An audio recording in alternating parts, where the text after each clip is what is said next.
Station से बाहर निकलते हुए अर्जुन ने रवि से पूछा, यार एक बात समझ नहीं आती, तेरे घर पर 2 गाड़ियां हैं और तू फिर भी रोज ट्रेन से आता है। बस यार, मुंबई के ट्रैफिक से बचने के लिए। रवि एक अच्छे घर का लड़का है, अपनी माँ का लाडला, मगर उसके फादर थोड़े स्ट्रिक्ट हैं। अगले दिन रवि टाइम से कुछ पहले ही स्टेशन पहुंच गया और एक स्टेशन बाद ही प्रिया भी ट्रेन में चढ़ गई। भीड़ के झरोखे से दोनों ने एक दूसरे की तरफ देखा और फिर रोज की तरह प्रिया ट्रेन की खिड़की से बाहर देखने लगी। ट्रेन चल दी और उसकी आंखों से वो नज़ारा फिसलने लगा। ट्रेन ने रफ्तार पकड़ी और सही समय पर अपनी मंजिल पे पहुंच गई। स्टेशन पर उतरकर रवि ने प्रिया से उसकी माँ की तबीयत पूछी तो वो चौंक गई। उसकी उलझन को समझ रवि ने कहा, कल अंकल ने बताया था। प्रिया ने कहा, हाँ वो अब अच्छी हैं, बस पापा को बहुत मिस करती हैं। ओह आई एम सॉरी, रवि बोला। नहीं, वो बस हमारे साथ नहीं रहते।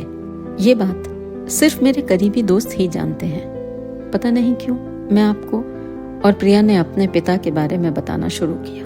माँ और पापा दोनों टीचर थे, अलग अलग स्कूल में। एक दिन पापा को उनके प्रिंसिपल ने बुलाया और उन्हें स्कूल के ट्रस्टी के बेटे धीर को अच्छे नंबर से पास करना है ऐसा कहा। जब पापा ने इनकार किया तो उन्हें स्कूल छोड़ देने को कहा और पापा ने वही किया जो एक आम इंसान अपने परिवार के लिए करता है। लेकिन माँ को यह बात पसंद नहीं आई।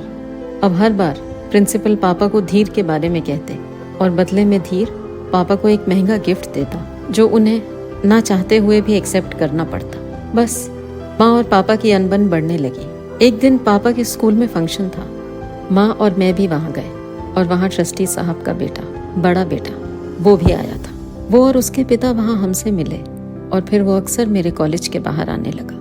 कुछ दिन बाद पापा ने घर आकर माँ से कहा, हम बहुत लकी हैं, आज धनराज साहब ने अपने बड़े बेटे के लिए हमारी बिटिया का हाथ मांगा है। माँ ने कहा, कौन धनराज? अरे वही, हमारे ट्रस्टी साहब। माँ ये बात सुनकर परेशान हो गई। माँ को वो लोग बिल्कुल पसंद नहीं थे। माँ और पापा की दूरियां बढ़ने लगी और कुछ वक्त बाद माँ ने उनसे अलग होने का फैसला किया। 2 साल बाद पापा को धनराज के बेटे की असलियत पता लगी तो पापा ने भगवान को धन्यवाद कहा और फिर कुछ दिन बाद मजबूरन उन्होंने नौकरी छोड़ दी। अब वो घर पर ही ट्यूशन्स लेते हैं और जी जान लगाकर माँ को मनाने की कोशिश करते हैं। यहाँ तक कि रोज मेरी ट्रेन में मुझे छोड़ने आते हैं। बस मुझसे ट्रेन में बात नहीं करते, वरना सब पूछेंगे ये कौन है, अगर पापा हैं तो तुम्हारे साथ क्यों नहीं रहते, वगैरह वगैरह। रवि अचानक बोला, मतलब अंकल? हाँ, वही मेरे पापा हैं।